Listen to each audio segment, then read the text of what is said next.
ਸਾਰੀ ਕਥਾ ਆਪਾਂ ਕਰਨ ਦਾ ਯਤਨ ਕਰਾਂਗੇ। ਸਤਿਗੁਰੂ ਸੱਚੇ ਪਾਤਸ਼ਾਹ ਸਿਰ ਤੇ ਹੱਥ ਰੱਖ ਕਰਕੇ ਆਪਣਾ ਸਮਝ ਕੇ ਤੇ ਸਿਰਾਂ ਤੇ ਹੱਥ ਰੱਖ ਕਰਕੇ ਆਪ ਸੇਵਾ ਕਰਾ ਲੈਣ। ਜਿੰਨੀ ਵੀ ਸੰਗਤ ਬੈਠੀ ਹੈ, ਆਓ ਆਪਣੇ ਮਨੋਂ ਬਿਰਥੀਆਂ ਨੂੰ ਬਾਹਰੋਂ ਸੰਕੋਚ ਕਰਕੇ ਤੇ ਗੁਰੂ ਸਾਹਿਬ ਦੇ ਚਰਨਾਂ 'ਚ ਲਿਆਉਣ ਦਾ ਯਤਨ ਕਰੀਏ। ਅਸੀਸ ਦਿਓ, ਗੱਜ ਵੱਜ ਕੇ ਫਤਿਹ ਬੁਲੰਦ ਕਰੋ ਜੀ। ਵਾਹਿਗੁਰੂ ਜੀ ਕਾ ਖਾਲਸਾ, ਵਾਹਿਗੁਰੂ ਜੀ ਕੀ ਫਤਿਹ। ਅੱਜ ਪਿਆਰੇ ਦੀ ਯਾਦ ਵਿੱਚ ਵੀ ਜੁੜੇ ਹਾਂ ਜੋ ਪਰਿਵਾਰ ਤੋਂ ਵਿਛੜ ਚੁੱਕਾ ਹੈ, ਤੇ ਅੱਜ ਸ਼੍ਰੋਮਣੀ ਭਗਤ ਰਵਿਦਾਸ ਜੀਆਂ ਦਾ ਵੀ ਆਗਮਨ ਪੁਰਬ ਹੈ। ਤੇ ਗੁਰਦੁਆਰੇ ਸਾਹਿਬ ਆਉਂਦਿਆਂ ਮਨ 'ਚ ਮੈਂ ਫੁਰਨਾ ਕੀਤਾ ਕਿ ਜਿਹੜਾ ਵੀ ਅੱਜ ਸ਼ਬਦ ਪੜਾਂਗੇ ਤਾਂ ਭਗਤ ਸਾਹਿਬਾਂ ਦੀ ਬਾਣੀ, ਭਗਤ ਰਵਿਦਾਸ ਜੀ ਦੀ ਰਸਨਾ ਤੋਂ ਜੋ ਇੱਕ ਸਮੇਂ ਸ਼ਬਦ ਉਚਾਰਨ ਕੀਤਾ ਸੀ, ਉਹ ਆਪ ਜੀ ਦੇ ਸਮਕਸ਼ ਰੱਖਿਆ ਜੀ। ਸਤਿਗੁਰੂ ਸੱਚੇ ਪਾਤਸ਼ਾਹ ਜੀ ਦੀ ਬਾਣੀ ਵਿੱਚ ਆਪਾਂ ਸਾਰਿਆਂ ਨੇ ਜਿਹੜਾ ਇਹ ਸ਼ਬਦ ਪੜ੍ਹਿਆ ਨਾ, ਭਗਤ ਜੀ ਕਹਿੰਦੇ ਨੇ ਕਿ ਦੁਰਲਭ ਜਨਮ ਪੁੰਨ ਫਲ ਪਾਇਓ, ਬਿਰਥਾ ਜਾਤ ਅਬਿਬੇਕੇ। ਧਿਆਨ ਦਿਓ ਕਿ ਜਿਹੜਾ ਸ਼ਬਦ ਪੜ੍ਹਿਆ ਹੈ, ਜਦ ਤੱਕ ਇਸ ਸ਼ਬਦ ਨੂੰ ਮਨ ਦੀਆਂ ਜਿਹੜੇ ਕੰਨ ਨੇ ਇਹ ਨਹੀਂ ਸ਼ਰਵਣ ਕਰਦਾ, ਤਦ ਤੱਕ ਮਨ ਤੇ ਕੋਈ ਅਸਰ ਨਹੀਂ ਹੋ ਸਕਦਾ। ਇਹ ਸੱਚ ਗੱਲ ਹੈ। ਬਾਹਰ ਮੁਖੀ ਹੋ ਕੇ ਸ਼ਬਦ ਪੜਾਂਗੇ ਫਿਰ ਵੀ ਲਾਭ ਹੈ, ਪਰ ਜੇ ਅੰਦਰ ਦੀ ਯਾਤਰਾ ਵੱਲ ਜਾਣਾ ਹੈ ਤੇ ਜਦ ਤੱਕ ਮਨ ਸ਼ਬਦ ਨੂੰ ਸ਼ਰਵਣ ਨਹੀਂ ਕਰੇਗਾ ਤੇ ਇਸ ਦੀ ਭਲਾਈ ਨਹੀਂ ਜੇ ਹੋ ਸਕਦੀ। ਧਿਆਨ ਦਿਓ, ਭਗਤ ਸਾਹਿਬਾਨ ਵਿਚਾਰ ਅੱਗੇ ਰੱਖਦੇ ਨੇ ਕਿ ਦੁਲੱਭ ਦੇ ਭਾਵ ਨੇ ਜੋ ਬਹੁਤ ਕਠਿਨਤਾਈ ਤੋਂ ਬਾਅਦ ਮਿਲਿਆ ਹੈ, ਜੋ ਆਸਾਨੀ ਨਾਲ ਨਹੀਂ ਮਿਲਿਆ, ਜੋ ਚਿਰੰਕਾਲ ਤੋਂ ਮਿਲਿਆ ਹੈ, ਜੋ ਬਹੁਤੇ ਸਫ਼ਰ ਕਰਨ ਤੋਂ ਬਾਅਦ ਮਿਲਿਆ ਹੈ। ਦੁਲੱਭ ਜਨਮ ਪੁੰਨ ਫਲ ਪਾਇਓ, ਮੇਰੇ ਪੂਰਬਲੇ ਪੁੰਨਾ ਕਰਕੇ ਭਗਤ ਸਾਹਿਬ ਜੀ ਕਹਿੰਦੇ ਨੇ ਕਿ ਮੈਨੂੰ ਇਹ ਮਨੁੱਖਾ ਸਰੀਰ ਮਿਲਿਆ ਹੈ ਜੀ। ਤੇ ਮੈਂ ਬੇਨਤੀ ਕਰਾਂ, ਸ੍ਰੀ ਗੁਰੂ ਗ੍ਰੰਥ ਸਾਹਿਬ ਮਹਾਰਾਜ ਜੀ ਦੀ ਬਾਣੀ ਦੇ ਵਿੱਚ ਮਨੁੱਖਾ ਜਨਮ ਜਿਹੜਾ ਹੈ, ਸਤਿਗੁਰੂ ਬਚਨ ਕਰਦੇ ਨੇ, ਇਸ ਦੇ ਪਰਥਾਏ ਸ਼ਬਦ ਰਤਨ ਵਰਤਿਆ ਜਾਂਦੇ ਜੀ। ਧਿਆਨ ਦਿਓ, ਮਹਾਰਾਜ ਸੱਚੇ ਪਾਤਸ਼ਾਹ ਮਨੁੱਖਾ ਦੇਹੀ ਨੂੰ ਰਤਨ ਕਹਿ ਕੇ ਤੇ ਸੰਬੋਧਿਤ ਕਰਦੇ ਨੇ। ਤੇ ਜੇ ਗੁਰੂ ਗ੍ਰੰਥ ਸਾਹਿਬ ਮਹਾਰਾਜ ਜੀ ਦੀ ਬਾਣੀ ਦੀ ਖੋਜ ਕਰੀਏ ਤੇ ਮਨੁੱਖ ਜਨਮ ਨੂੰ ਜਿਹੜਾ ਮਨੁੱਖਾ ਦੇਹੀ ਹੈ, ਇਹਨੂੰ ਰਤਨ ਦਾ ਸਤਿਗੁਰੂ ਜੀ ਸੰਬੋਧਿਤ ਕਰਕੇ ਤਕਰੀਬਨ 17 ਵਾਰ ਸ੍ਰੀ ਗੁਰੂ ਗ੍ਰੰਥ ਸਾਹਿਬ ਮਹਾਰਾਜ ਜੀ ਦੀ ਬਾਣੀ ਵਿੱਚ ਰਤਨ ਸ਼ਬਦ ਜਿਹੜਾ ਹੈ ਇਹ ਮਨੁੱਖਾ ਦੇਹੀ ਲਈ ਵਰਤਿਆ ਗਿਆ ਜੀ। ਮਹਾਰਾਜ ਕੁਝ ਦੱਸਣ ਦਾ ਯਤਨ ਕਰਦੇ ਨੇ ਕਿ ਇਹ ਸਰੀਰ ਰਤਨ ਹੈ। ਰਤਨ ਦੇ ਭਾਵ ਆਪ ਸਭ ਜਾਣੂ ਹੋ, ਬਹੁਤ ਕੀਮਤੀ ਪੱਥਰ, ਜਿਸ ਦਾ ਮੁੱਲ ਕੋਈ ਆਮ ਬੰਦਾ ਪਾ ਨਹੀਂ ਸਕਦਾ, ਜਿਸ ਨੂੰ ਕਦਰ ਹੋਵੇ, ਜਿਸ ਨੂੰ ਕੀਮਤ ਦੀ ਗਿਆਨਤਾ ਹੋਵੇ, ਉਹੀ ਇਸ ਚੀਜ਼ ਦਾ ਕਦਰ ਪਾ ਸਕਦਾ ਹੈ। ਸਤਿਗੁਰੂ ਸੱਚੇ ਪਾਤਸ਼ਾਹ ਬਚਨ ਕਰਦੇ ਨੇ ਕਿ ਦੁਲੱਭ ਜਨਮ ਪੁੰਨ ਫਲ ਪਾਇਓ, ਇਹ ਰਤਨ ਹੈ, ਮਨੁੱਖਾ ਦੇਹੀ ਰਤਨ ਹੈ। ਸਤਿਗੁਰੂ ਕਈ ਫਰਮਾਨ ਦੇ ਕਰਕੇ ਸਮਝਾਉਂਦੇ ਨੇ, ਵੱਡਾ ਭਾਗ ਰਤਨ ਜਨਮ ਪਾਇਆ, ਰਤਨ ਜਨਮ ਸਫਲ ਗੁਰ ਕੀਆ। ਕਈ ਹੋਰ ਪ੍ਰਮਾਣ ਨੇ, ਇਹ ਰਤਨ ਜਨਮ ਕਾ ਹੋਏ ਉਦਾਰ, ਜਨਮ ਰਤਨ ਜਿਨੀ ਖਟਿਆ ਭਲੇ ਸੇਵਨ ਜਾਰੇ। ਕਈ ਥਾਵਾਂ ਤੇ ਇਸ ਤਰ੍ਹਾਂ 17 ਜਗ੍ਹਾ ਤੇ ਧੰਨ ਗੁਰੂ ਗ੍ਰੰਥ ਸਾਹਿਬ ਮਹਾਰਾਜ ਰਤਨ ਸ਼ਬਦ ਦੇ ਨਾਲ ਮਨੁੱਖਾ ਦੇਹ ਨੂੰ ਕਹਿੰਦੇ ਨੇ ਕਿ ਰਤਨ ਤੈਨੂੰ ਹੀਰਾ ਦਿੱਤਾ ਹੈ ਜੀ। ਹੀਰਾ ਬਹੁਤ ਕੀਮਤੀ ਪੱਥਰ, ਜਿਸ ਦਾ ਮੁੱਲ ਅਮੁੱਲ ਹੈ, ਜਿਸ ਨੂੰ ਪਾਉਣ ਲਈ ਤੂੰ 84 ਲੱਖ ਜੂਨਾਂ ਦੇ ਚੱਕਰਵਿਊਹ ਦੇ ਵਿੱਚੋਂ ਲੰਘ ਕੇ ਤੇ ਤੈਨੂੰ ਹੁਣ ਸਰੀਰ ਮਿਲੇ। ਅੱਜ ਦਾ ਨਹੀਂ ਇਹ ਪ੍ਰਕਰਨ ਚੱਲ ਰਿਹਾ, ਇਹ ਪਹਿਲੀ ਵਾਰ ਨਹੀਂ ਜੇ ਸਰੀਰ ਮਿਲਿਆ, ਇਹ ਬਹੁਤ ਵਾਰ ਇਹਨੂੰ ਪਾ ਵੀ ਚੁੱਕੇ ਆ, ਖੋ ਵੀ ਚੁੱਕੇ ਆ, 84 ਲੱਖ ਜੂਨਾਂ ਦੇ ਵਿੱਚ ਗੋਤੇ ਵੀ ਲਏ ਨੇ।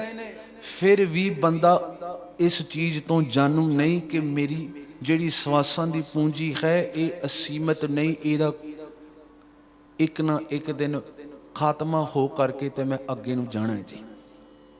ਗੁਰਬਾਣੀ ਵਿੱਚ ਭਗਤ ਕਬੀਰ ਜੀ ਕਹਿੰਦੇ ਨੇ कबीर मानस जन्म दुलंभ है, होए न बारह बार। भगत कबीर जी बचन करते ने कि ये मानस जन्म जिहड़ा है मनुखा दे है, ये बहुत ही दुर्लभ है, बहुत औखियाई तो बाद तेनों मिलिया, ये बार बार नहीं जे मिलना। एक बार जे हुण वेला इनू नहीं संभालिया ते बेअर्थ जे ये लंघ गया ते पता नहीं कितने समय बाद जा करके किते गुरु वाहिगुरु तरस करन ते दोबारा मनुखा देही प्राप्त हुंदी है जी। अगे उसी श्लोक विच भगत कबीर जी बचन करते ने, ज्यों बन फल भाके भोए गिरे, बहुर न लागै डार। जिस दरख्त के उत्ते फल लगे होण, जे किते जाके फल ला दिता जावे ते अगले नूं दिता जावे ते अगला आखे कि ये फल वापस जाके दरख्त ना ला दो जी। थोड़ा जिहा इहनूं ध्यान नाल सुनियो। भगत कबीर जी पहलां तां सिक्ख्या दिंदे ने, दूसरी पंक्ति जे विच भगत साहिबान जी दृष्टांत दे करके समझाउणा करदे ने कि देख मैं तैनूं एक दृष्टांत दे के ते समझावां कि मनुखा जन्म जिहड़ा है कितना कुछ कीमती है। पक्के होए फल मनुख जा करके ते फल ला लैंदा आ ते उस तो बाद दे यत्न करे कि ओही फल मैं दोबारा पेड़ ते जाके दरख्त ते जाके उन्होंने वापस ला दियां, ये असंभव है, कदी हो नहीं सकता। लथ चुका फल कदे वापस दरख्त नाल जुड़ नहीं सकता। जे मनुखा जन्म बेअर्थ इतों लंघ गई हत्थां तो ते पता नहीं कदों जा करके ये वापस समा बनेगा जी। फिर कदों से दे आवे, बाणी दा फरमान है, ये दिन वापस कदों आउणगे। अज सानू इस चीज़ की कदर नहीं। जिहड़ी चीज़ बंदे नूं आसानी नाल मिल जावे बंदा कदी उहदी कदर नहीं जे करदा। कह दिओ सतनाम, बोलो जी सारे संगत सतनाम। जिहड़ी भी चीज़ अचनचेत बंदे दी झोली च पा दिओ, उहनूं मुल ना दस्सिओ ते बंदा कदी उहदी कदर नहीं कर सकदा, क्योंकि उहदी कीमत दा ये जानू नहीं है, उहनूं पता नहीं इहदी कीमत की है। मैं एक पिछले हफ्ते उदाहरण दिती सी। मस्कीन जी पंथ दे बहुत वड्डे विद्वान होए। एक प्रेमी ने ना उन्होंने आन के ते एक ईरान दे जिहड़े मोती सी उन्हां दी एक माला दिती, सिमरन, जिहदे नाल आपां सिमरन करदे ने हत्थ ते। मस्कीन जी उहनूं कदे कदे पांदे सी जी। ईरान तो बहुत कीमती मोती सी ते मस्कीन जी एक देश तो निकलदे सी ते दूसरे देश जाके सेवा करदे सी। कई बार वो माला जिहड़ी सी वो लापता हो जानी, किते इधर हो गई ते उधर हो गई, 2-3 दिन पता ही नहीं माला कित्थे है। 3-4 दिनों बाद फिर वापस आ जानी, लभ जानी, किते गड्डी च पई सी, किते कमरे च पई सी, वापस लभ जानी। कई दफा इदां हुंदा रहा, गवाच जानी, लापता हो जानी, फिर पता लग जानी, वापस लभ पैनी। एक दिन एक प्रेमी सी कोल बैठा, मस्कीन जी दी माला वालों ने अख मारी ते मस्कीन जी नूं कहन लगे कि भाई साहब जी आ माला जिहड़ी है ना, इहदे उत्ते जिहड़े मोती जड़े ने ये बहुत कीमती मोती ने, इन्हां दा भाव जिहड़ा है तकरीबन इन्ने लखां दा भाव है। उहदा दाम दस दिता। ये ईरान तो ने है ना। मस्कीन जी कहंदे हाँ जी किसी प्रेमी ने दिती सी। वो कहन लगे कि ये बहुत कीमती है, तुसी सांभ के रखियो, इहदा मुल बहुत भारी है। मस्कीन जी दे नाल ना उदों 4-5 जिहड़े साथी सी वो भी बैठे सन। प्यारिओ मस्कीन जी आप कई बार कथा च गल दसदे हुंदे सन, जिस दिन उस माला दी जिहड़ा उस माला दा दाम सी, मुल सी, वो पता लगा ना, अगली बार जदों माला लापता होई वो कदे लभी नहीं जी। कह दे सतनाम, वो लभी नहीं, पता नहीं कौन चक के लै गया। जब तक दाम का पता नहीं सी, मुल का पता नहीं सी, ते इदां पई रहिंदी सी ते अगला चकदा भी नहीं सी जी। मनुखा जन्म का मुल भी बहुत भारी है। फर्क इतना है कि अज्ञानता के हनेरे विच सानू पता नहीं इहदा दाम की है, असीं इहनूं किन्नी औखियाई तो बाद प्राप्त की, सानू इस चीज़ की समझ नहीं। भगत जी कहंदे ने दुर्लभ जन्म पुन फल पायो, बिरथा जात बिबेके, ਬਿਰਥਾ ਦੇ ਅਰਥ ਨੇ ਵਾਧੂ। ਇੰਜ ਹੀ ਬਿਨਾ ਕੋਈ ਕੀਮਤ ਬਿਰਥਾ, ਜਾਤ ਅਬਿਵੇਕ, ਵਿਵੇਕ ਗਾੜੀ ਐੜਾ ਲਾ ਦਿੱਤਾ ਗਿਆ, ਭਾਵ ਕਿ ਵਿਵੇਕ ਤੋਂ ਬਿਨਾ। ਆ ਵਿਵੇਕ ਇਹਦੇ ਅਰਥ ਬਣਦੇ ਨੇ ਵਿਵੇਕ ਬੁੱਧੀ ਤੋਂ ਬਿਨਾ। ਵਿਵੇਕ ਬੁੱਧੀ ਉਹ ਬੁੱਧੀ ਹੁੰਦੀ ਹੈ ਜਿਹੜੀ ਬੰਦੇ ਨੂੰ ਦੱਸਦੀ ਹੈ ਕਿ ਸਹੀ ਕੀ ਹੈ ਤੇ ਗਲਤ ਕੀ ਹੈ, ਸੱਚ ਦਾ ਮਾਰਗ ਕੀ ਹੈ ਤੇ ਝੂਠਾ ਮਾਰਗ ਕੀ ਹੈ। ਜਿਹੜੇ ਇਸ ਵਿਵੇਕ ਦੇ ਸਰਲ ਜਿਹੇ ਅਰਥ ਨੇ, ਭਾਵ ਕਿ ਜਿਸ ਮਨੁੱਖ ਨੂੰ ਸਮਝ ਨਹੀਂ ਕਿ ਮੈਂ ਸੰਸਾਰ ਤੇ ਕਰਨ ਕੀ ਆਇਆ, ਮੇਰੇ ਕਿਹੜੇ ਕਰਮ ਸਹੀ ਨੇ, ਮੇਰੇ ਕਿਹੜੇ ਕਰਮ ਗਲਤ ਨੇ, ਜਿਸ ਬੰਦੇ ਨੂੰ ਇਸ ਚੀਜ਼ ਦੀ ਸਮਝ ਨਹੀਂ, ਉਹ ਇਹ ਬਿਰਥਾ ਹੀ ਆਪਣਾ ਮਨੁੱਖਾ ਜਨਮ ਖੋ ਬੈਠੇਗਾ। ਦੇਖੋ ਤੇ ਕਿੰਨੇ ਸਮੇਂ ਤੋਂ ਬਾਅਦ ਮਿਲਿਆ ਹੈ। ਗੁਰੂ ਅਰਜਨ ਦੇਵ ਜੀ ਬਾਣੀ 'ਚ ਫਰਮਾਨ ਕਰਦੇ ਨੇ, ਕਈ ਜਨਮ ਭਏ ਕੀਟ ਪਤੰਗਾ। ਕਈ ਜਨਮਾਂ ਤੋਂ ਸਾਧ ਸੰਗਤ ਜੀ ਸਾਡੇ ਐਸੇ ਜਨਮ ਸਨ ਜਿਨ੍ਹਾਂ ਜਨਮਾਂ ਦੇ ਵਿੱਚ ਅਸੀਂ ਕੀਟ, ਕੀੜੇ, ਪਤੰਗ, ਤਿਤਲੀਆਂ ਵਾਂਗ ਹੋਰ ਜਿਹੜੇ ਛੋਟੇ ਛੋਟੇ ਜਿਹੜੇ ਪਤੰਗ ਇਤਿਆਦਿਕ ਜਾਨਵਰ ਨੇ, ਇਹਨਾਂ ਜੂਨਾਂ ਦੇ ਵਿੱਚੋਂ ਲੰਘ ਕੇ ਤੇ ਅਸੀਂ ਆਏ ਹਾਂ। ਅੱਗੇ ਕਈ ਜਨਮ ਗਜ ਮਹੀਨ ਕੁਰੰਗਾ। ਪਹਿਲਾਂ ਛੋਟੇ ਜਿਹੜੇ ਜਾਨਵਰ ਨੇ ਉਹਨਾਂ ਦਾ ਉਦਾਹਰਨ ਦਿੰਦੇ ਨੇ, ਕੀਟ, ਕੀੜੇ। ਕਈ ਐਸੇ ਕੀੜੇ ਨੇ ਜਿਹੜੇ ਦਿਖਦੇ ਨਹੀਂ ਬਹੁਤੇ ਤੇ ਪੈੜਾਂ ਦੇ ਥੱਲੇ ਕੁਚਲ ਦਿੱਤੇ ਜਾਂਦੇ ਨੇ। ਤੇ ਪਤੰਗ ਜਿਹੜੇ ਹੁੰਦੇ ਨੇ ਉਹਨਾਂ ਦੇ ਖੰਭ ਇਤਨੇ ਨਾਜ਼ੁਕ ਹੁੰਦੇ ਨੇ, ਸੂਖਸ਼ਮ ਨੇ ਪਿਆਰਿਓ। ਅੱਗੇ ਜਾ ਕਰਕੇ ਜਿਹੜੇ ਵੱਡੇ ਹਾਥੀ, ਜਾਨਵਰ ਇਤਿਆਦਿਕ ਨੇ, ਉਹਨਾਂ ਦਾ ਉਦਾਹਰਨ ਗੁਰੂ ਅਰਜਨ ਦੇਵ ਜੀ ਦਿੰਦੇ ਨੇ। ਕਈ ਜਨਮ ਗੱਜ, ਗੱਜ ਦਾ ਅਰਥ ਹੈ ਹਾਥੀ, ਮੀਨ ਮੱਛੀ, ਕੁਰੰਗਾ, ਹਿਰਨ। ਕਈ ਜਨਮ ਤੇਰੇ ਐਸੇ ਜਾਨਵਰਾਂ ਦੇ ਵਿੱਚੋਂ ਵੀ ਲੰਘੇ ਸਨ। ਅੱਗੇ ਗੁਰੂ ਅਰਜਨ ਦੇਵ ਜੀ ਕਹਿੰਦੇ ਨੇ, ਕਈ ਜਨਮ ਪੰਖੀ ਸਰਪ ਹੋਇਓ। ਪੰਖੀ,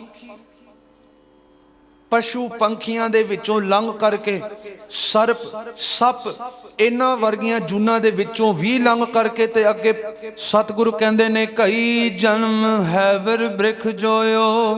ਬੌਲਦ ਤੇ ਅੱਗੇ ਜਾ ਕਰਕੇ ਘੋੜੇ, ਤੁਰੰਗ ਇਤਿਆਦਿਕ ਜਾਨਵਰ ਜਿਹੜੇ ਨੇ, ਐਸੇ ਐਸੇ ਜਾਨਵਰਾਂ ਦੇ ਵਿੱਚੋਂ ਸਤਿਗੁਰੂ ਕਹਿੰਦੇ ਨੇ ਤੂੰ ਲੰਘ ਕੇ ਆਇਆ ਹੈ। ਰਹਾਉ ਦੀ ਪੰਕਤੀ ਵਿੱਚ ਸਤਿਗੁਰੂ ਨਿਚੋੜ ਕੱਢਦੇ ਨੇ, ਮਿਲ ਜਗਦੀਸ਼ ਮਿਲਨ ਕੀ ਬਰੀਆ। ਚਿਰੰਕਾਲ ਇਹ ਦੇਹ ਸੰਜਰੀਆ। ਮਿਲ ਜਗਦੀਸ਼ ਮਿਲਨ ਕੀ ਬਰੀਆ। ਇਹ ਸਮਾਂ ਹੈ ਵਾਹਿਗੁਰੂ ਨੂੰ ਮਿਲਣ ਦਾ। ਹੁਣ ਵਤੈ ਹਰ ਨਾਮ ਨਾ ਬੀਜਿਓ, ਅੱਗੇ ਭੁੱਖਾ ਕਿਆ ਖਾਏ, ਕਿਆ ਖਾਏ। ਹੁਣ ਅਬ ਕੱਲੂ ਆਇਓ ਰੇ, ਇੱਕ ਨਾਮ ਬੋਵਹੁ ਬੋਵਹੁ, ਅਨ ਰੁੱਤ ਨਾਹੀ ਨਾਹੀ। ਹੋਰ ਕੋਈ ਰੁੱਤ ਨਹੀਂ, ਹੁਣ ਵੱਤ ਲੱਗੀ ਸੱਚੇ ਨਾਮ ਕੀ। ਨਾਮ ਬੀਜਣ ਦਾ ਸਮਾਂ ਹੈ ਹੁਣ। ਜੇ ਇਹਨੂੰ ਸਮਝਾਂਗੇ ਨਹੀਂ ਤੇ ਸਵੇਰੇ ਉੱਠਾਂਗੇ, ਪਰਿਵਾਰ ਦੇ ਝਮੇਲਿਆਂ 'ਚ ਪਵਾਂਗੇ, ਰਾਤ ਨੂੰ ਬੰਦਾ ਬਿਸਤਰੇ ਤੇ ਪੈਂਦਾ ਹੈ ਤੇ ਹਾਏ ਰੱਬਾ ਮੇਰੀ ਸਾਰੀ ਦਿਹਾੜੀ ਲੰਘ ਗਈ, ਅੱਜ ਤੈਨੂੰ ਮਿੰਟ ਨਹੀਂ ਯਾਦ ਕੀਤਾ, ਅੱਜ ਸਾਰੀ ਦਿਹਾੜੀ ਲੰਘ ਗਈ। ਕਿੰਨਾ ਕੁ ਚਿਰ ਬੈਠ ਕੇ ਤੇ ਮੈਂ ਮੇਰੇ ਰੱਬ ਨੂੰ, ਉਸ ਵਾਹਿਗੁਰੂ ਨੂੰ ਯਾਦ ਕੀਤਾ ਹੈ। ਦੇਖੋ ਅੱਗੇ ਭਗਤ ਰਵਿਦਾਸ ਜੀ ਬਚਨ ਕਰਦੇ ਨੇ, ਰਾਜੇ ਇੰਦਰ ਸਮਸਰ ਗ੍ਰਹਿ ਆਸਨ, ਬਿਨ ਹਰ ਭਗਤ ਕਹੋ ਕਹਿ ਲੇਖੈ। ਹੁਣ ਭਗਤ ਜੀ ਮਾਇਆ ਦੀ ਗੱਲ ਕਰਦੇ ਨੇ, ਪੈਸਿਆਂ ਦੀ ਗੱਲ ਕਰਦੇ ਨੇ, ਵੱਡੇ ਘਰਾਂ ਦੀ ਗੱਲ ਕਰਦੇ ਨੇ ਕਿ ਜੇ ਤੇਰੇ ਕੋਲ ਇੰਦਰ ਦੇਵਤੇ ਵਰਗੇ ਮਹਿਲ ਵੀ ਆ ਜਾਣ, ਇੰਦਰ ਦੇਵਤੇ ਵਰਗੇ ਵੱਡੇ ਵੱਡੇ ਤੇਰੇ ਆਸਨ, ਗੱਦੇ, ਤੇਰੇ ਤਖਤ ਬਣ ਜਾਣ, ਪਰ ਇਹਨਾਂ ਸਾਰੀਆਂ ਚੀਜ਼ਾਂ ਦਾ ਫਾਇਦਾ ਕੀ ਜੇ ਤੇਰੇ ਪੱਲੇ ਰੱਬ ਦੀ ਭਗਤੀ ਨਹੀਂ। ਭਗਤ ਜੀ ਸਵਾਲ ਕਰਦੇ ਨੇ। ਅੱਜ ਇਹਨਾਂ ਦੀ ਬਾਣੀ ਹੈ ਜੀ ਜਿਨ੍ਹਾਂ ਦਾ ਆਗਮਨ ਹੈ। ਭਗਤ ਰਵਿਦਾਸ ਜੀ ਦੀ ਬਾਣੀ ਹੈ ਜੀ ਜਿਨ੍ਹਾਂ ਦੀ ਯਾਦ ਵਿੱਚ ਅੱਜ ਸਾਰਾ ਪੰਥ ਉਹਨਾਂ ਨੂੰ ਯਾਦ ਕਰ ਰਿਹਾ। ਦੇਖੋ ਭਗਤ ਜੀ ਸਿੱਖਿਆ ਕੀ ਦੇ ਰਹੇ ਨੇ ਅੱਗੇ। ਨਾ ਵਿਚਾਰਿਓ ਰਾਜਾ ਰਾਮ ਕੋ ਰਸ, ਜਿਸ ਸਵਾਦ ਨੂੰ ਚਖਣ ਲਈ ਤੂੰ ਆਇਆ ਸੀ, ਨਾਮ ਦਾ ਸਵਾਦ, ਉਹ ਸਵਾਦ ਤੈਂ ਚਖਿਆ ਨਹੀਂ ਹਾਲੇ, ਉਹ ਚਖਿਆ ਨਹੀਂ ਹਾਲੇ। ਤੇ ਜੇ ਇਹ ਸਵਾਦ ਨਹੀਂ ਚਖਿਆ, ਅੱਗੇ ਭਗਤ ਰਵਿਦਾਸ ਜੀ ਕਹਿੰਦੇ ਕੀ ਹੋਵੇਗਾ। जेह रस अन रस भी सर जाई रहाओ, ਜੇ ਕਿਤੇ ਨਾਮ ਦਾ ਜਿਹੜਾ ਰਸ ਹੈ ਇਹ ਚੱਖ ਲੈਂਦਾ ਤਾਂ ਵਿਸ਼ੇ ਵਿਕਾਰਾਂ ਦਾ ਰਸ ਤੇਰੇ ਮਨੋਂ ਜੋ ਚਿੰਬੜਿਆ ਹੋਇਆ ਤਾਂ ਤੇਰਾ ਮਨ ਇਹ ਭੈੜੇ ਰਸ ਜਿਹੜੇ ਛੱਡ ਦਿੰਦਾ।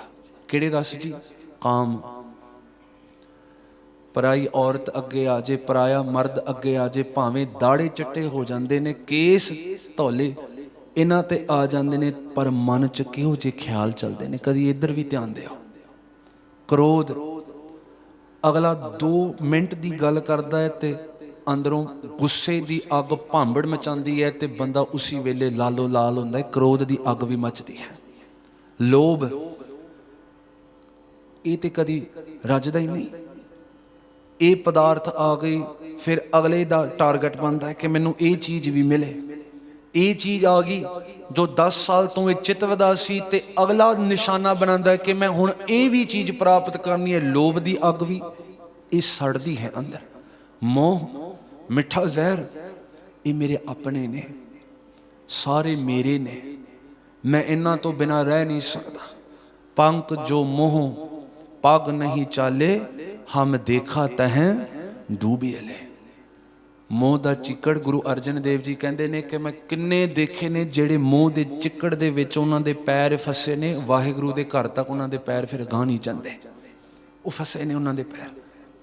ਤੇ ਪੰਜਵਾਂ ਹੰਕਾਰ, ਇਹ ਅੱਗ ਕਿੰਨੀ ਬਲਦੀ ਹੈ ਜੀ, ਸਵਾਦ ਆਉਂਦਾ ਹੈ।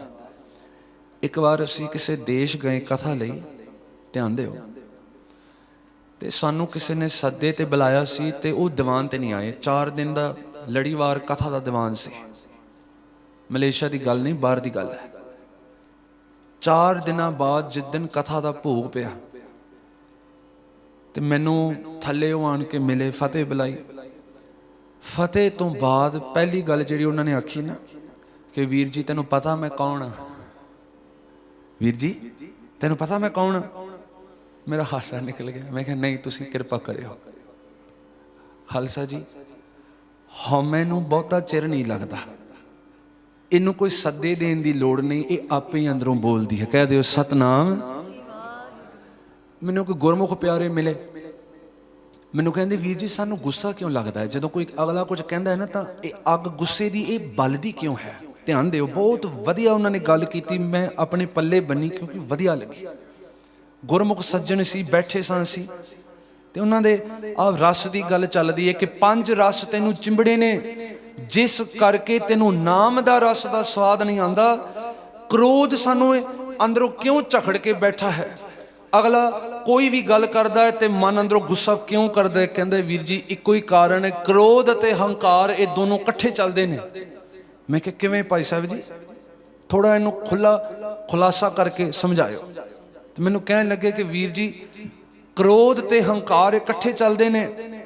ਜਦੋਂ ਕੋਈ ਜੋ ਵੀ ਗੱਲ ਕਰਦਾ ਆ ਤੇ ਸਾਨੂੰ ਜਦੋਂ ਚੰਗੀ ਨਹੀਂ ਲੱਗਦੀ ਤੇ ਸਭ ਤੋਂ ਪਹਿਲਾਂ ਅੰਦਰੋਂ ਹੰਕਾਰ ਬੋਲਦਾ ਆ, ਕਿਉਂਕਿ ਬੰਦਾ ਸਮਝਦਾ ਆ ਕਿ ਮੈਂ ਕੁਝ ਹਾਂ, ਮੈਂ ਕੁਝ ਹਾਂ, ਮੇਰੀ ਕੋਈ ਪਦਵੀ ਹੈ, ਮੇਰੇ ਅੱਗੇ ਲੋਕ ਝੁਕਦੇ ਨੇ, ਮੇਰੇ ਅੱਗੇ ਦੁਨੀਆ ਝੁਕਦੀ ਹੈ, ਮੈਨੂੰ ਬਹੁਤ ਦੁਨੀਆ ਸੁਣਦੀ ਹੈ, ਮੇਰੇ ਅੱਗੇ ਲੋਕ ਫਤਿਹ ਬੁਲਾਉਂਦੇ ਨੇ ਝੁਕ ਕੇ, ਮੈਨੂੰ ਲੋਕ ਬਹੁਤ ਮਿਲਣ ਆਉਂਦੇ ਨੇ। ਬੰਦਾ ਸਮਝਦਾ ਆ ਕਿ ਮੈਂ ਕੁਝ ਬਣ ਗਿਆ ਹਾਂ, ਮੇਰੀ ਦੁਨੀਆ ਤੇ ਕਦਰ ਹੈ, ਆਦਰ ਹੈ, ਰਿਸਪੈਕਟ ਹੈ। ਤੇ ਜਦੋਂ ਅਗਲਾ ਕੋਈ ਗੱਲ ਕਰਦਾ ਹੈ ਤੇ ਜਦੋਂ ਹਉਮੈ ਨੂੰ ਠੇਸ ਪਹੁੰਚਦੀ ਹੈ ਤੇ ਪਿੱਛੋਂ ਫਿਰ ਕ੍ਰੋਧ ਆਉਂਦਾ ਹੈ। ਕਹਿ ਦਿਓ ਸਤਨਾਮ। ਤੇ ਮੈਨੂੰ ਕਹਿਣ ਲੱਗੇ ਵੀਰ ਜੀ ਜਿਹੜਾ ਬੰਦਾ ਆਪਣੇ ਆਪ ਨੂੰ ਜ਼ੀਰੋ ਸਮਝਦਾ ਹੋਵੇ ਉਹ ਕਦੇ ਗੁੱਸਾ ਕਰ ਹੀ ਨਹੀਂ ਸਕਦਾ। ਜਿਹੜਾ ਬੰਦਾ ਜ਼ੀਰੋ, ਪਿਆਰਿਓ, ਜਿਹੜਾ ਆਪਣੇ ਆਪ ਨੂੰ ਕੋਈ ਸਮਝਦਾ ਹੀ ਨਹੀਂ, ਕੱਖ ਹਾਂ, ਮੈਂ ਸੱਚਮੁੱਚ ਖਾਕ ਹਾਂ, ਧੂੜੀ ਹਾਂ। ਧੂੜੀ ਕਦੇ ਆਵਾਜ਼ ਨਹੀਂ ਉਠਾਉਂਦੀ, ਧੂੜੀ ਨੂੰ ਕਿਧਰੋਂ ਮਰਜ਼ੀ ਚੱਕ ਕੇ ਕਿਸੇ ਪਾਸੇ ਰੱਖ ਦੋ, ਕਦੀ ਆਵਾਜ਼ ਨਹੀਂ ਕਰਦੀ, ਅੰਦਰੋਂ ਉਸਦੇ ਹਉਮੈ ਨਹੀਂ ਬੋਲਦੀ। ਜੇ ਰਸ ਅਨਰਸ ਬੀਸਰ ਜਾਹੇ, ਜੇ ਨਾਮ ਦਾ ਰਸ, ਆਪਾਂ ਕਈ ਵਾਰ ਇਸ ਚੀਜ਼ ਦੀ ਵਿਚਾਰ ਕਰਦੇ ਹਾਂ। ਸਤਿਗੁਰੂ ਕਹਿੰਦੇ ਨੇ ਕਿ ਸਭ ਤੋਂ ਮਿੱਠਾ ਨਾਮ ਹੈ, ਸਾਨੂੰ ਕਿਉਂ ਨਹੀਂ ਲੱਗਦਾ? ਪੁੱਛੋ ਨਾ ਗੁਰੂ ਨੂੰ, ਮਹਾਰਾਜ ਤੁਸੀਂ ਕਹਿੰਦੇ ਹੋ ਕਿ ਸਭ ਤੋਂ ਮਿੱਠਾ ਨਾਮ ਹੈ, ਮੈਨੂੰ ਕਿਉਂ ਮਿੱਠਾ ਨਹੀਂ ਲੱਗਦਾ? ਕਿਉਂਕਿ ਆ ਬਹੁਤ ਸਾਰੇ ਰਸ ਅੰਦਰ ਝਕੜ ਕੇ ਮਨ ਨੂੰ ਬੈਠੇ ਨੇ ਤੇ ਅਭਿਆਸ ਘੱਟ ਹੋਣ ਕਾਰਨ ਸਾਨੂੰ ਨਾਮ ਦਾ ਰਸ ਫਿੱਕਾ ਲੱਗਦਾ ਹੈ। ਅੱਗੇ ਜਾਨ ਅਜਾਨ ਪਏ ਹਮ ਬਾਵਰ, सोच सोच दिवस जाही। इत्थे ध्यान दिओ, अंग्रेजी ते इत्थे भी अर्थ आ रहे ने, पर थोड़ा होर बरीकी च पंजाबी च जावांगे। जान अजान, भगत रविदास जी कहते ने कि जान अजान पए हम बावर। मैं झल्ला हाँ, कमला हाँ, क्योंकि जिस चीज़ तो मैं जानू हाँ पर उस चीज़ नूं मैं नज़र अंदाज करके अजान बैठा होया हाँ। ध्यान दिओ, सब नूं पता आ कि मौत सब नूं आनी है, पर बंदे नूं इस चीज़ का चेता नहीं कदे रहिंदा, क्योंकि मौत की गल आपां नैगेटिव समझते हैं। कते भी जाइए ना तो मौत की गल करे, पुराने बजुर्ग साडे घर जदों कोई जोड़ मेला इत्यादि जब बजुर्ग इकट्ठे होंदे ना, जे किते कोई मरण की जां मौत की गल करे तो कोई ना कोई बजुर्ग जरूर टोकेगा कि ओए मौत की गल नहीं करनी, नैगेटिव है। क्योंकि असीं इस चीज़ नूं इदां समझिआ कि इहदा जिक्र नहीं करना, ये नैगेटिव है, बंदे नूं डिप्रैशन च लै जांदा कि मरना है जी। प्यारिओ, एक प्यारी गल है, भाई पिंदरपाल सिंह कथा कर रहे थे ना, तो उन्होंने गल सुनाई। बच्चा घर च जन्म लैंदा आ ते सारे जाके बच्चे नूं एक गल कहंदे ने कि तेरी लंमी उम्र होवे। हाँ जी, तेनू रब लंमियां उमरां देवे। बजुर्ग असीसां दिंदे ने जी। भाई साहब ने थोड़ी गल खोली, असल विच जदों बच्चा जन्म लैंदा आ ते पहला साह खिंचदा आ, असीं जशन मनाते हैं, पर मौत उस वेले पहला कदम चुकती है। सवास घट रहे ने जी, पहला सवास तो चला गया, सवास तो घट रहे ने, पर बंदा अज्ञानता दे विच जशन मनांदा आ कि हाय मेरे घर खुशी है, बेटा आया बेटी आई है। तो सियाणे आंदे ने बजुर्ग असीसां दिंदे ने, ते असीस दे पिछे की है, असली गल की है, जिहड़ी पर्दे दे विच गल ओह की है। बेटे तेनू लंमियां उमरां रब देवे, ये मतलब ने कि तू किते छेती मर ना जाए। पर्दे दे पिछे तां ही गल है ना। मौत तो बंदा जिक्र करन तो डरदा है, क्योंकि इनू कोई याद जे करा देवे कि तू एक दिन मरना, इहदा अंदरों बोलदा है कि तू रब दा नां क्यों नहीं लिया। असीं भजदे हैं, अंदरला जिहड़ा शीशा है उन्होंने मैं देखना नहीं चाहता, मैनू कोई याद ना करावे कि बाणी कहंदी की है ते मैं कर की रहा, मैनू कोई याद ना करावे। असल गल ये है, भगत जी कहंदे ने जान अजान पए हम बावर।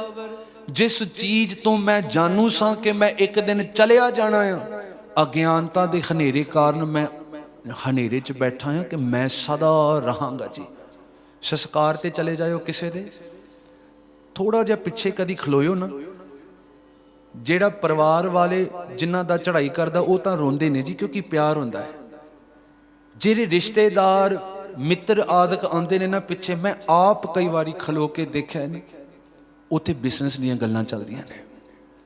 इस तो बाद लंच लई चलीए, किते जाना, डिनर किते करना है, सामने चिखा जलदी पई है ते बंदे नूं फिर भी सोझी नहीं कि एक दिन मैं इस चिखा दी सेजा ते मैं पै जाना है जी।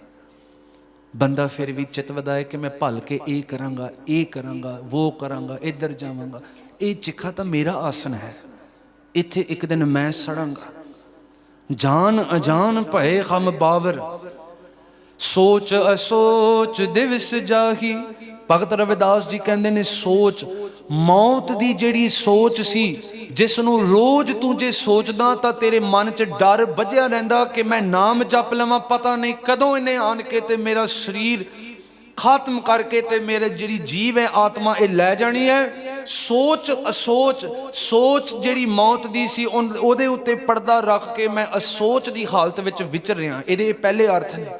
दूसरे अर्थ सोच दे पवित्रता है, मन की पवित्रता नहीं, अपवित्रता असोच विषय विकारां दी मैल करके मैं अपवित्रता दे विच विचर रहा हाँ, जिस करके दिवस जाई मेरे दिन घट रहे ने, मेरे दिन एक ना एक करके चले जा रहे हैं अगे।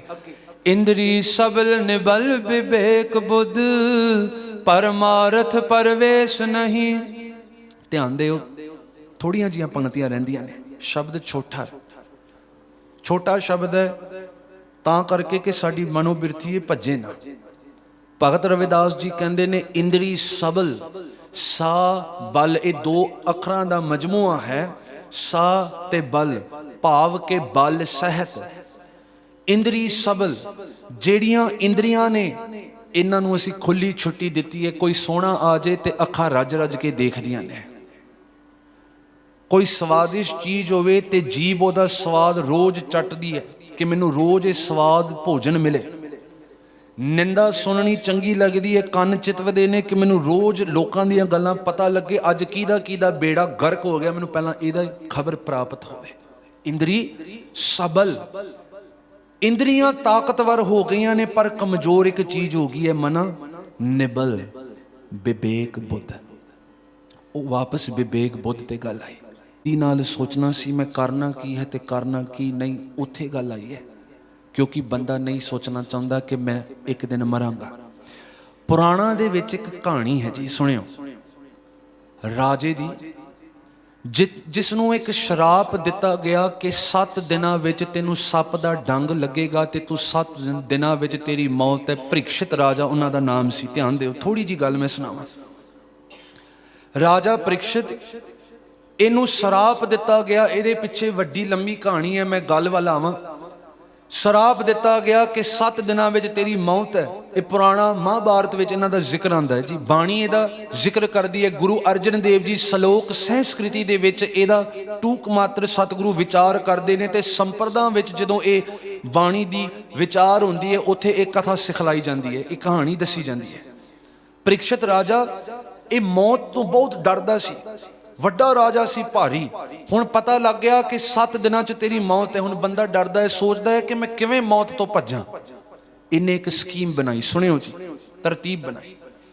अपने कारीगर बुला लए, गंगा दे दरिया ते चले गए ते कारीगरां नूं कहण लगे कि गंगा दे जिहड़ा किनारा है ना, इहदे अंदरों प्रवेश करके जल दे अंदर, उस दरिया दे अंदर एक शीश महल बना दिता जावे, जो कोई अंदर आ ही ना सके, किसी नूं पता ही ना लगे कि अंदर इहदे शीश महल है जी, कच दा। उस दरिया दे अंदर इन्ने उहदे बंदे आए। 4-5 दिनां दे विच वो सारा शीश महल तैयार किया गया गंगा दे अंदर। राजा परीक्षित अंदर प्रवेश करदा आ। कई उहदे गार्ड सिक्योरिटी वाले उन्हें ला दिते, बाहर भी गंगा दे किनारे ला दिते, शीश महल दे अंदर भी ला दिते। ते अंदरों वो हसदा कि हुण मौत मेरे कोल किवें आ सकती है, मैं तां भज गया, मैं तां गंगा दे अंदर एक शीश महल च बैठा हां, मौत तां जमदूत इत्थे किवें आ सकदे ने, नहीं आ सकदे। प्यारिओ, जदों 7वां दिन आया, राजा परीक्षित बहुत खुश होया। शाम हो गई, कहंदा कि थोड़े घंटे रहिंदे ने ते दिन खत्म, मैं नहीं मरन वाला, मौत नहीं आ सकती इत्थे, मैं बहुत सुरक्षित हाँ। प्यारिओ, साधुआं दी एक टोली आई। उन्हां नूं पता लगा कि राजा परीक्षित किते छुपे होए ने। साधुआं दी भावना सी कि वड्डा राजा है ना, उन्होंने फुल्लां दा एक गुलदस्ता तैयार किया। फुल्लां दा गुलदस्ता तैयार किया ते जिहड़ा सिपाही बाहर खलोता सी कहन लगे कि तुसीं उस राजे तक पहुँचा दिओ, साडी नमस्कार है, असीं अगांह जाना है, साडा एक गुलदस्ता पहुँचा दिओ। प्यारिओ, जदों गुलदस्ता भेजिया, साधु चले गए। परीक्षित राजा कल्ला बैठा अंदर अपने कमरे विच, शीश महल विच। बाहर सिपाहियां ने आन के फुल्लां दा गुलदस्ता दिता। परीक्षित राजे ने चक के ते उहदी सुगंधी लई, ते उस गुलाब दे फुल दे अंदर एक कीड़ी सी, साध संगत जी बैठी। जदों उन्हें सुगंधी लैण दा यतन किया, कीड़ी अंदर गई ते कीड़ी ने डंग मारिया ते साध संगत जी उस डंग करके उहदी मौत हो गई 7वें दिन। गुरु अर्जन देव जी इस दी गल संस्कृति श्लोकां विच इहदा इशारा दिंदे ने। होवंत आ गया भगवान पुरखैं, नानक कीटी सास अखर खथे। सतगुरु कहंदे ने कि जदों वाहिगुरु दी आग्या हुंदी है, तेरे सवासां दी पूंजी एक कीड़ी तक आन के खो सकती है, मौत तो कोई नहीं बच सकता। शब्द वाल आइए। कहियत आन अचरियत अन कछ, समझ ना परै अपर माया। भगत रविदास जी कहते हैं, तू बोलदा कुछ होर है पर करदा तो कुछ होर है। मेरे वर्गे इत्थे वड्डियां वड्डियां गल्लां करदे ने, पर जदों कल्ले हुंदे ने सतगुरु उदों देखदे ने मेरे सिख दा जीवन कैसा है। जिस चीज़ का ये उपदेश करदा है आप कमांदा कि नहीं, क्योंकि महाराज जी नूं शुरुआत तो गुरु नानक देव जी तो लै करके 10वें जामे तक किते भी सतगुरु नूं पखंड पाया नहीं। पखंड तो सख्त नफरत सी सतगुरु जी दी। महाराज जी ने आवाज उठाई, कहियत आन अचरियत अन कछ, समझ ना परै अपर माया। माया दा इतना पारावार कोई पा नहीं सकता, जिस करके मैनू समझ नहीं मैं इत्थे करन की आया, मैं कौन हाँ, मेरा असली स्वरूप की है। ये हथ मेरे नहीं, ये मुख मेरा नहीं, मैं रसविंदर सिंह नहीं, मेरे अंदर कुछ होर है जो मेरा मूल है। मैनू इस चीज़ का समझ नहीं कि मैं असली, मेरा असल रूप, मेरा मूल रूप की है, मैनू इस चीज़ की समझ नहीं। ते सतगुरु सच्चे पातशाह की बाणी विचों आखिरी पंक्ति भगत रविदास जी कहते ने, कह रविदास उदास दास मत, पर हर कोप करो जी दया। आखिरी पंक्ति विच भगत रविदास जी कहते, कह रविदास उदास दास मत। उदास दे अर्थ इत्थे ये नहीं करने कि बंदा सैड है, डिप्रैशन विच है, मायूस है, नहीं। उदास जदों कोई साध संगत जी नॉर्मल जिहड़ी बंदे दी अवस्था है उस तो उपर जा करके ते अपने आप नूं उपरामता विच महसूस करदा है, संसार तो वख अंदरों हो जाता है। ये वो अवस्था की गल भगत रविदास जी कहते हैं, पर खर कोप करो जी दया। हे वाहिगुरु, मैं नाम नहीं तेरा जपिया, मेरे नाल गुस्सा ना करे हो। देखो किन्ने आखिरी ना बचन आन के भगत जी अरदास करते हैं। इन्होंने तो सारी उम्र नाम जपिया सी जी, पर आखिरी इत्थे पोजीशन ते आन के ते बेनती करते ने, पर हर कोप गुस्सा ना करियो, असी नाम नहीं तेरा जपिया, मेरे जी दे उत्ते दया तरस रखी, मैं आखिर तेरा ही हाँ। प्यारिओ, अज इस मौके ते भावें आपां एकत्रित होए हाँ, प्यार वाले दी याद नूं ताज़ा करन, उन्हां लई अरदास करनी है, पर सच गल ये है कि आपां अपने मन विच भी ये संकोच लियाइए कि मना तू भी चलिया जाना है, अगले दी याद विच तू अज बैठा, एक दिन तेरी याद विच कोई ना कोई जुड़ेगा। आखिरी बेनती है मेरी, महापुरखां दे बचन ने, जे मुक्ति वाल जाना है ना तो दो चीज़ां कदी मन तो भुल्लण ना दिओ।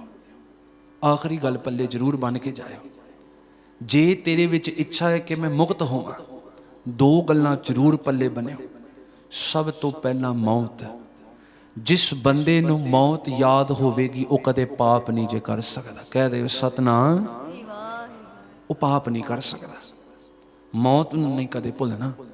ते दूसरा वाहिगुरु, वाहिगुरु दी याद जिहड़ी है वो अंदरों प्रेम पैदा करती है, नाम जपन की लालसा पैदा करती है। बंदा फिर यत्न करता है कि मैं वध तो वध नाम जपां। आओ इतनियां बेनतियां प्रवान करियो।